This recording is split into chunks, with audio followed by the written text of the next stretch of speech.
अस्सलाम वालेकुम दोस्तों, उम्मीद करता हूँ आप सब खैरियत से होंगे। दोस्तों आज मैं आपको सैर कराऊंगा जनूबी एशिया में मौजूद सिर्फ इस्लाम के नाम पर वजूद में आने वाले मुल्क और जनूबी एशिया में एटमी ताकत में दूसरे और इस्लामी ममालिक में वाहिद एटमी इस्लामी मुल्क होने का एजाज़ रखने वाले प्यारे से मुल्क पाकिस्तान की।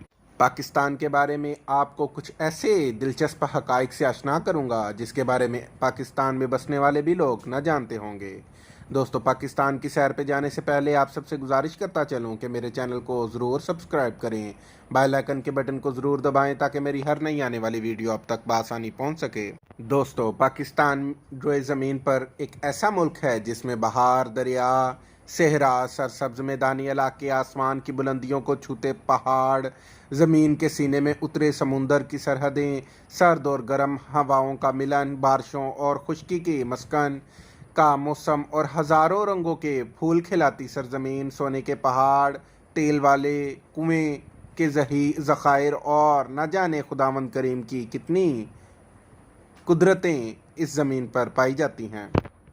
पाकिस्तान 14 अगस्त 1947 को हिंदुस्तान से अलहदगी की सूरत में वजूद में आया। ये दुनिया का वाहिद मुल्क है जो सिर्फ इस्लाम के नाम पर आज़ाद हुआ। दोस्तों पाकिस्तान का सरकारी मुकम्मल नाम इस्लामी जमहूरिया पाकिस्तान है। 2017 की मरदमशुमारी के मुताबिक पाकिस्तान की कुल आबादी 21 करोड़ 27,42,631 अफराद पर मुश्तमिल है और आबादी के एतबार से ये दुनिया में पाँचवा बड़ा मुल्क शुमार होता है। पाकिस्तान का कुल रकबा 7,96,096 मुरबा किलोमीटर है। सरहदी एतबार से ये 1,040 किलोमीटर साहली पट्टी का हामिल मुल्क है। पाकिस्तान के मशरिक में भारत, शमाल मशरिक में चीन और मगरिब में अफ़गानिस्तान हैं। जनूबी मगरिब में ईरान वाक़या है और जनूबी पाकिस्तान की समुद्री हदूद इनकी समुद्री हदूद से जा मिलती है। मौजूदा पाकिस्तान इन कदीम इलाकों में शामिल है जिन पर मुख्तलिफ़ तहज़ीबों और बहुत से गैर मुल्की जंगजुओं का असर व वसूख रहा है और इन्होंने इस पर यूनानी, ईरानी, सिख इन्होंने इन पर हुकूमत कायम की हैं। इनके अलावा मुग़ल सल्तनत, मुग़लिया सल्तनत, उस्मानिया सल्तनत, सिख सल्तनत और बरतानवी राज का भी इस पर राज रहा है। पाकिस्तान ने 1947 में आज़ादी हासिल करने के बावजूद 9 साल बाद 1956 में पहला आइन मुतारिफ़ करवाया।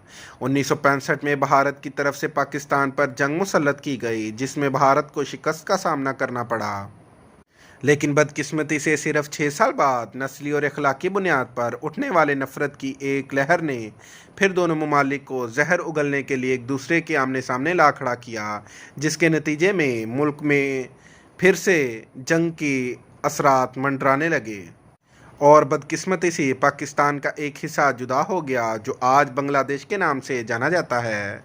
कहा जाता है कि बांग्लादेश की अलहदगी के दौरान तकरीबन 5 लाख अफराद लुक़मा अजल बने। पाकिस्तान का नाम तहरीक पाकिस्तान के लिए कारकुन चौधरी रहमत अली ने तजवीज़ किया। दोस्तों पाकिस्तान के परचम में 2 रंग वाज़िह हैं, सफ़ेद और सब्ज़ रंग। इस पर चाँद और सितारा भी बना हुआ है। पाकिस्तानी परचम को 11 अगस्त 1947 को पाकिस्तान की आज़ादी से 3 दिन पहले लहराया गया और आज भी पाकिस्तानी परचम को हर रोज़ एक अज़ीमुश्शान जज्बे के साथ वाघा बॉर्डर पर लगाया जाता है और सलामी पेश की जाती है। लाखों लोग इसको देखने के लिए जाते हैं और हर शाम इसके लिए एक परेड मुनअक़िद की जाती है। दोस्तों आबादी के लिहाज से कराची पाकिस्तान का सबसे बड़ा शहर है और दारुल हुकूमत इस्लामाबाद है। दोस्तों पाकिस्तान के मौजूदा इलाके कदीम तरीन इंसानी तहज़ीबों का मरकज़ भी रहे हैं जिनके वाज़िह सबूत इन तहज़ीबों की बर्बादी के मुँह बोलता सबूत हैं, जिनमें मोंजदाड़ो, हड़प्पा, न्यूतीश के आसार शामिल हैं। कहा जाता है मुल्तान शहर भी एक कदीम शहर है और हिंदुओं का एक मजबूत किला समझा जाता था क्योंकि मुल्तान एक बहुत ही कदीमी शहर है। टेक्सला की यूनिवर्सिटी दुनिया की इब्तदाई यूनिवर्सिटियों में शामिल होती हैं जिसकी बुनियाद 6वीं सदी में सदीकी दौर में रखी गई। 711 में मोहम्मद बिन कासिम ने सिंध को फतह किया जिसके बाद बरसगीर में इस्लाम की इब्तदा हुई। इसके बाद यहाँ पर महमूद गजनवी और मोहम्मद गौरी ने एक तवील अरसा तक हुकूमत की। दोस्तों 1930 में बरसगीर में मुसलमानों की सियासी जमात ने बेहद मकबूलियत हासिल की और 1946 के इंतखाबात में मुस्लिम लीग ने 90% वोट हासिल करके मुसलमानों की आज़ादी की तहरीक पर कामयाबी की मोहर लगा दी। जून 1947 को भारत के जवाहरलाल नेहरू, कांग्रेस के अबुल कलाम आज़ाद और भारत मुस्लिम लीग के मोहम्मद अली जनाह और सिखों की तरफ से तारा सिंह ने बरसगीर के माउंट बेटन और वैसाही के सामने आज़ादी की मुंतकिली की तजवीज़ कर दी, शराइत पर इत्तफाक किया और यूं इस तजवीज़ पर इन्होंने 1947 को अमल दरामद किया। इस तकसीम के नताइज में होने वाले फसादात में तकरीबन 20 लाख अफराद मौत की वादी में चले गए। ये बहुत बड़ा फसादात कहा जाता है और रोहर ज़मीन की सबसे बड़ी मुंतकिली हिजरत भी कहा जाता है। दोस्तों, कहा जाता है कि तकसीम हिंद के दौरान तकरीबन 6.5 लाख मुसलमानों को भारत से मगरबी पाकिस्तान और 4 लाख हिंदुओं को मगरबी पाकिस्तान से भारत मुंतकिल किया गया। एक अंदाजे के मुताबिक इंसानी तारीख की ये सबसे बड़ी मुंतकिली थी। दोस्तों 1947 में आज़ादी के बाद मुल्क के पहले सदर कायद आज़म मोहम्मद अली जिन्ना मुंतखब हुए, लेकिन अफसोस के साथ 11 सितंबर 1948 की वफ़ात के बाद मुस्लिम लीग के जनरल सेक्रेटरी लियाकत अली खान मुल्क के पहले वज़ीर आज़म बने। 1949 में जमात इस्लामी के मौलाना मौदूदी और मौलाना शबीर उस्मानी ने मुकम्मल तौर पर मुल्क का आईन व कानून अपने तहत बनाने का मुतालबा किया और इस्लाम का नाम दिया, जिसके नतीजे में 1956, 1962 और 1973 के कवानीन को मुकम्मल तौर पर इनके कहने पर इस्लाम और रियासत की बुनियाद पर तरतीब दे दिया गया। दोस्तों, मुल्क में सियासी बहरान की वजह से 1958 में पहला मार्शल लॉ नाफिजुल अमल किया गया।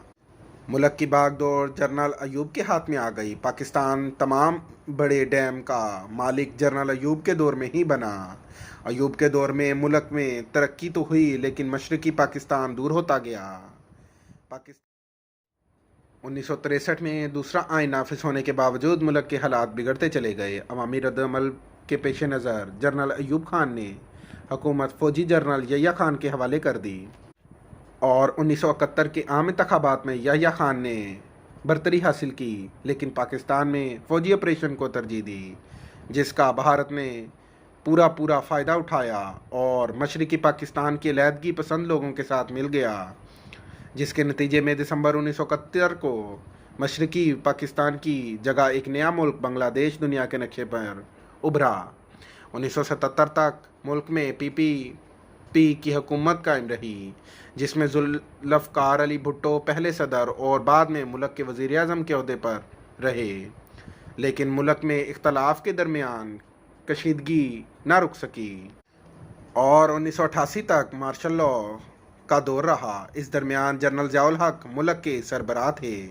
1985 में गैर जमाती इंतखाबात हुए, जिसमें जंगजुओं की हुकूमत बनी, जिसे 1985 में जनरल ज़िया उल हक ने बरतरफ कर दिया। दोस्तों, कहा जाता है कि जनरल ज़िया उल हक के दौर में सबसे ज़्यादा पाकिस्तान की बदकिस्मती के दिन रहे। मजहबी अस्करी मसाइल बढ़ते चले गए और इंतहा पसंदी ज़ोर पकड़ने लगी। मजहबी और अक़लियती मसाइल सामने आने लगे। 1988 में बहावलपुर से आता हुआ एक तैयारा तबाह हुआ, जिसमें जनरल ज़िया उल हक भी शामिल था, जिसके जुल्फ़िकार अली भुट्टो की बेटी बेनज़ीर भुट्टो मुल्क की पहली खातून वज़ीर आज़म मुंतखब हुई, लेकिन कुछ अरसा बाद ही मुल्क के सदर गुलाम इसहाक खान ने हुकूमत को बरतरफ कर दिया और 1990 में मियां मोहम्मद नवाज शरीफ की हुकूमत कायम हुई, जो सिर्फ 3 साल बाद 1993 में ख़त्म हो गई। इसके बाद पाकिस्तान के नए सदर फ़ारूक लगारी बने और 1993 के आम इंतखाबात पर फिर से पाकिस्तान पीपल पार्टी जीत गई, लेकिन बदकिस्मती से एक बार फिर 1997 में सदर फ़ारूक लगारी ने यह हुकूमत बरतरफ करके दोबारा इलेक्शन का हुक्म दे दिया और नवाज शरीफ दोबारा मुल्क के वज़ीर आज़म बन गए। मुस्लिम लीग नून के दौरे हुकूमत में हुकूमत और फ़ौज के दरमियान कशीदगी बढ़ गई, जिसके नतीजे में 1999 में फ़ौजी जनरल मुशर्रफ ने इक़्तिदार संभाला। दोस्तों, ये पाकिस्तान की सियासत है। आपको तो एक मजाक लगता होगा, लेकिन ये हकीकत है कि ये इस्लाम के नाम पर आज़ाद होने वाला मुल्क एक ऐसे लोगों के हाथों में चलता रहा جنہیں صرف اور صرف اپنی اقتدار کی ہوس تھی، انہیں عوام اور عوام کے مسائل کے ساتھ کوئی سروکار نہ تھا۔ 2001 کے عام انتخابات میں ظفر اللہ جمالی ملک کے وزیر اعظم بنے۔ کچھ عرصہ کے لیے چوہدری شجاعت وزارت عظمیٰ کی ذمہ داریاں سنبھالتے رہے۔ شوکت عزیز کے قومی اسمبلی کے ممبر منتخب ہونے کے بعد وزارت سے استعفیٰ دے دیا۔ وزیر اعظم شوکت عزیز 15 نومبر 2007 کو قومی اسمبلی کی مدت پوری ہونے پر مستعفی ہو گئے اور 16 نومبر 2007 کو میاں محمد سومرو نے عبوری وزیر اعظم کا حلف اٹھایا۔ 2007 میں بے نظیر بھٹو کی شہادت کے بعد 2008 کو ایک بار پھر پیپل پارٹی برسر اقتدار آئی اور یوسف رضا گیلانی نے ملک کے نئے وزیر اعظم ہوتے ہوئے حلف اٹھایا۔ 22 جون 2012 کو نااہلی کی وجہ سے یوسف رضا گیلانی مستعفی ہو گئے اور راجہ پرویز اشرف نے وزیر اعظم کا حلف اٹھایا۔